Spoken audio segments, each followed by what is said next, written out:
Hey, hi everyone. It's Bob Hamel back here at home, and it's time to do another show.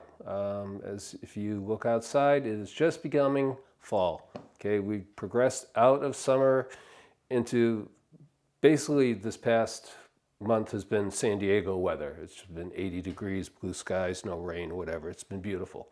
But hey, we're coming into fall, and what that means is fall meals, things that are a little more earthier, a little more, you know, you're getting the gourds are now being produced. You're getting tomatoes have been are out and they're good to go. Eggplant always good to go. So what I like to do in the fall is side dishes that have a few different kind of components going together to make a really interesting dish. So in this case, we're going to do three things today. We're going to do acorn squash, and I've already done it on the grill, and I'll explain that in just a minute. And we're gonna cover it with sautéed onions, apples, and then we're gonna add a little fruit element to it, and we'll talk about that. The next thing is a butternut squash stack that they're really cool butternut squash. We're gonna peel this, we're gonna grill it, and then we're gonna stack it with tomato and homemade lemon ricotta cheese. So it's a beautiful stack. I do it with eggplant too. I've got some eggplant here, so we're gonna do two kinds of stacks. What's interesting about the two stacks is the fact that with the eggplant as the base, you get a different flavor. You get it's totally different. When you get the butternut squash, it's a little sweeter once it's grilled, once it's caramelized. So just changing that one ingredient makes a whole world of difference. So let's talk first about the acorn squash. Now, acorn squash, starchy if you don't cook it enough. But if you cook it and let it caramelize, which is what we've been doing. I cooked it yesterday on the grill for about a half hour. You can see we've got some nice grill marks on it. It's coming out to be a little bit of a different color, a little darker. That's the caramelization. So that's going to bring out the sweetness in the squash itself. You've got apples and onions. Apples, sweet, right? These are Cortlands, and they tend to be a little bit sweeter than like a Granny Smith. So I like them because Granny Smith sometimes can be a little too tart for this kind of preparation. But then you add the onions, saute them. Guess what? They become sweet as well. So you've got sweet, sweet, and sweet, right? What are you going to add to that to make it less sweet? Well, you want to add some fruit to it because fruit plays really beautifully with this. But I've got cranberries, dried cranberries, okay? This is going to bring a tart element into the dish. And so once you get that in there, then you're going to have that balance of sweet versus tart. Now, just like that, it's a great dish. But we're going to enhance the flavor a little bit more by adding some spicing. So we're going to add, I've got some cumin right here, a little bit, maybe like a tablespoon and a half of cumin, and I've got some nutmeg. We're gonna scrape up the nutmeg and put it in there, in with the apples and the onions. Right? Okay. So what are we gonna do? I wanted to show you the onion. This is how thin we cut it. It's not razor thin, but it's thin enough so that it breaks down quickly and caramelizes. Okay. We've got our apple. I'm going to add one more apple to the mix. So when I do the apples, it's very simple. It just is 4 cuts. Just take it, flip it down, skin side up. You've got your 4 pieces. Well, we want to get rid of the seeds, right? Seeds are no good, except for planting. So we got these. Just push this off to the side. So each piece, hello Ruby Roo, each piece comes out nice and clean, right? So 2 methods for slicing these now. You can do it skin side down or skin side up. If you're going to do it skin side up, you're going to have to put a little bit of pressure on the apple itself so it doesn't slide out from under you. And also make sure you've got a really, really sharp knife. Because we know from past history and visits to the hospital that dull knives tend to be a problem. That's where you cut yourself. It's not with the sharp ones. Sharp ones just cut everything right through. So we got a little discoloration here on this apple. That's okay. It's not going to affect the flavor one bit. It just may have hit the ground when we picked it. And these were picked this past week. So I've got that. I'll throw that in here. Going to hit it with just a little bit of oil because we want to have that. That's going to help in the cooking process. It's going to heat it up. The other thing we got here is the tomato for the butternut squash. You want to make sure the stacks are pretty thick. So this is, what, about 1/2 inch? Yeah. That's going to be good because what's going to happen is you're going to get a good piece. It's not going to disintegrate in the cooking process. And it's going to give you a nice bit of tomato flavor. Excuse me. The acidity of the tomato works really, really well. I'm going to hit it with just a little bit of oil. And a little bit of black pepper because I love my pepper. So that's prepped and ready to go. Clean this. Get rid of the apple waste, which we don't need. And now, this bad boy. I'm not going to do the whole thing, but you want to take the stem off, and you're going to peel it. Okay. Yeah, this might take a while to do it this way. So the other way is to cut it. Just run your knife down. It's going to be a lot faster. And we can, trimming it this way, you're going to get more, you're going to get all the skin off. Peelers are great things, but yeah, well, it depends on how much time you get. The other thing that's going to be good about this is we're going to kind of get squares. We'll get pieces that are about the right. Okay, now we can take our peeler and just get rid of the little pieces. It looks pretty good. Okay. Now let's take this, push this to the side. We're going to want pieces that pretty much mimic the tomato. So we're going to cut it. Again, a little bit about 1/2 inch, right? Maybe a little smaller because this is much denser than that. So that will affect the cooking time. At 4, can I get 1?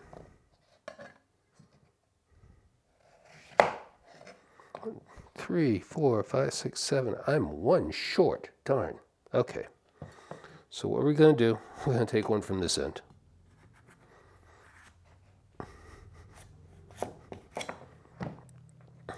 Get rid of the last piece. And this, cut through. Be careful. It's a little bit bigger, but that's okay. We'll just trim it down.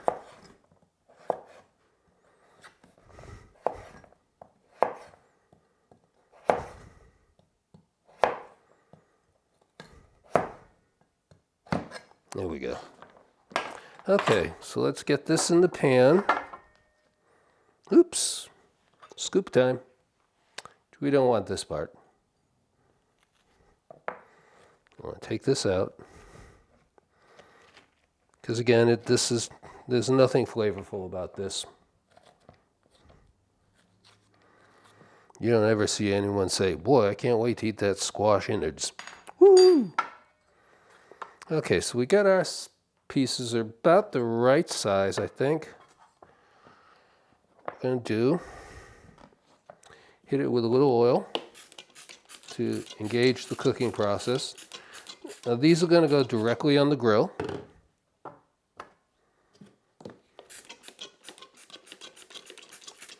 There we go.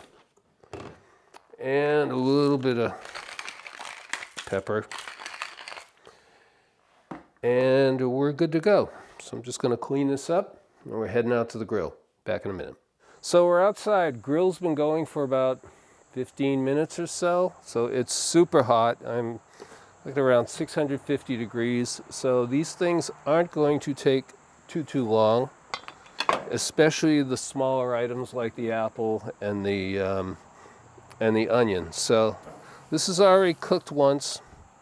I just really want to try and reheat it to continue the caramelization process.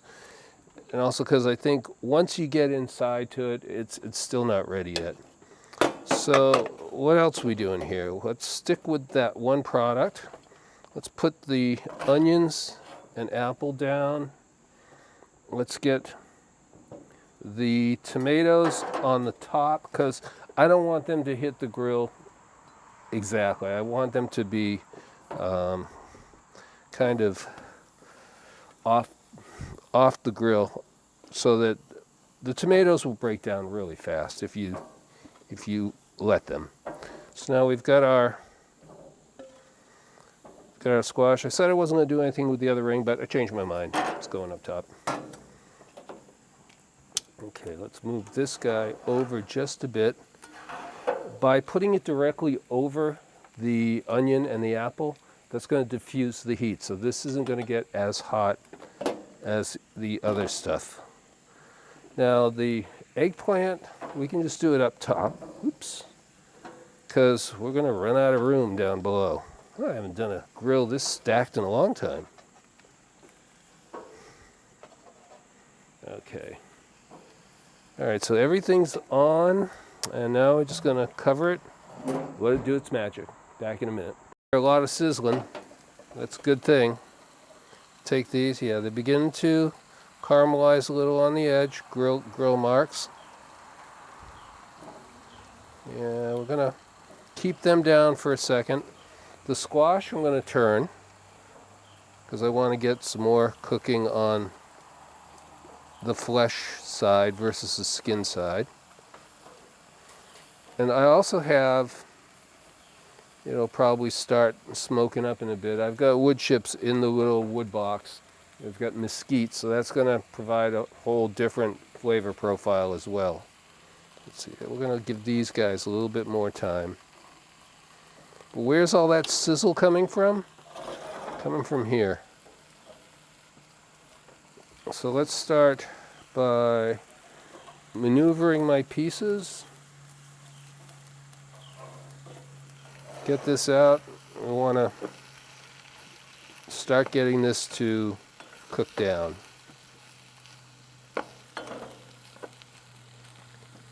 It doesn't look like it's done much yet, but trust me, this will heat up really fast.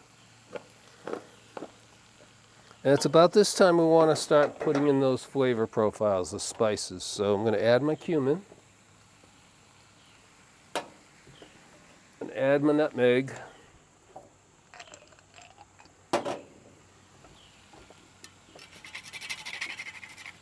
You don't need a lot of nutmeg, it's pretty potent.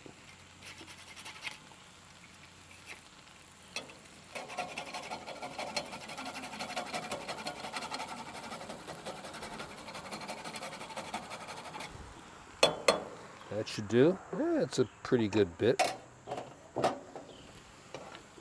Okay, let's try and get this to work in. You want to get the flavors distributed evenly so that you've got cumin on everything and nutmeg on everything. These are beginning to look pretty good, I think.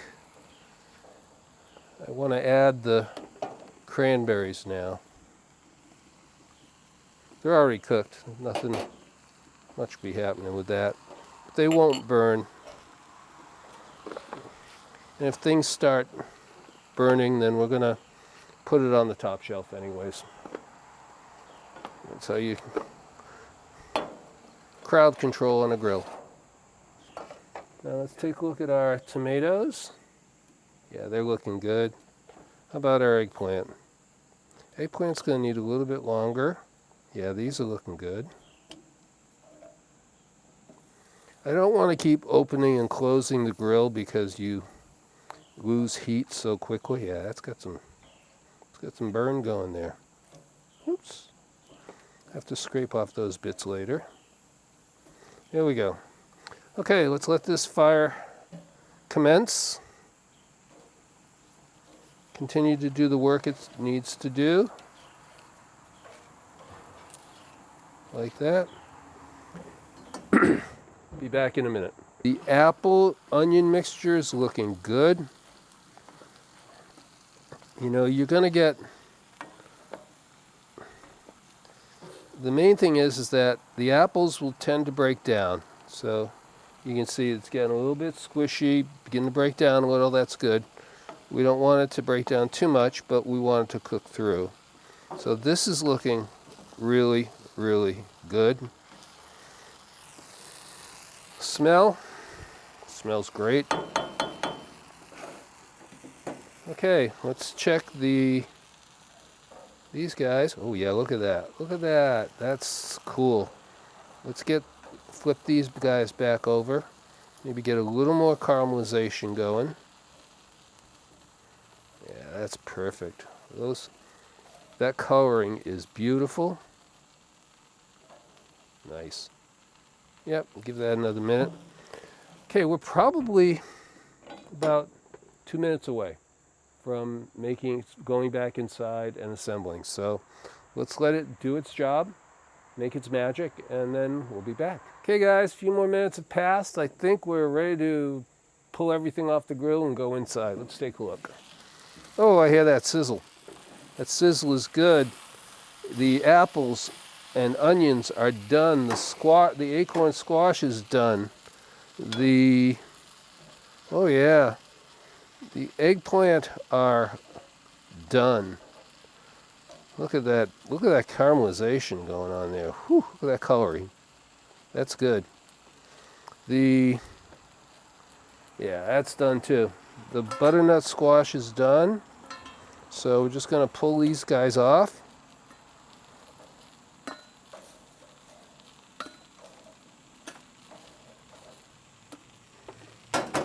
Eggplant going right in the other dish.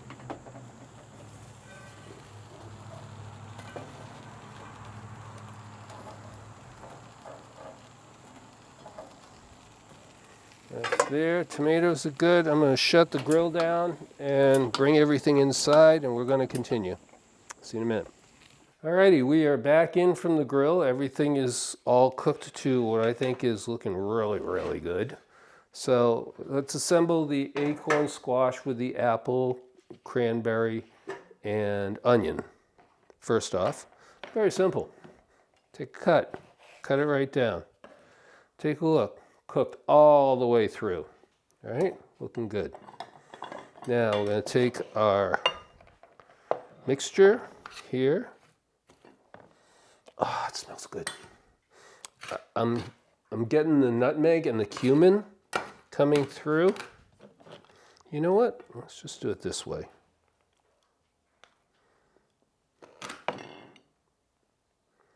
Okay, that's that. And I think that might be part of dinner this evening. So, acorn squash with apple, onion, and cranberry. Awesome. Okay, what's next? Let's go right to the butternut squash. So we're going to take our pieces. I'm just going to take it by hand because it's cooled down a bit. Did that? Not by hand. Hold on. If I do that by hand, I'm going to be doing all the things I said I didn't want to do. So we've got our tomato. We've got our eggplant. I need another spoon. This is my fresh homemade ricotta.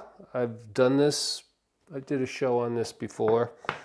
You got to do this stuff. It's so good. It's just going to take a little bit, put it down, and that's going to start melting in a minute. Another stack, press it down. Another tomato. This tomato came out perfectly, by the way. I'm not bragging, but it's good. Another stack.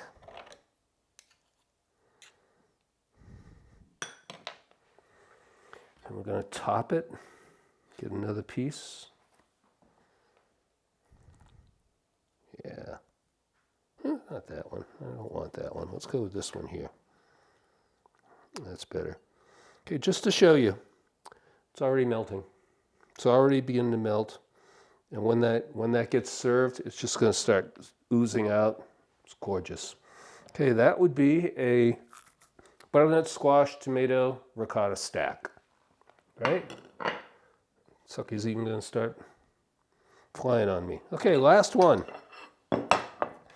Last but not least, yes, it's the eggplant. The eggplant has cooked through perfectly. Take another tomato. The sizing today is really good. Again, you don't need a lot of the ricotta because it's going to disperse. It's going to spread out to the side. So if you covered this, it would kind of ooze out, which is good. But you know, hey, let's take another one of these. Another one of these. A little more of this.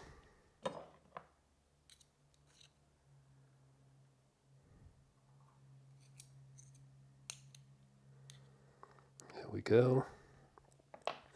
You can't really see it, but there's lemon peel in the ricotta, which adds a really abundance of flavor. Let's just go a little bit more there. There we go. Take the last stack, and boom, there you have it. Eggplant, tomato, ricotta. Similar to the butternut squash, ricotta and tomato, but totally different in flavor profile and mouthfeel. So that's it. That's the show. Hope everybody has, look over here. Hope you all have a good time. Hope you've enjoyed watching this, and you know, let's keep doing this and have some fun. So once again, Bob Hamel. In our house, it's all about flavors. See you next time. Have a great day. Great day.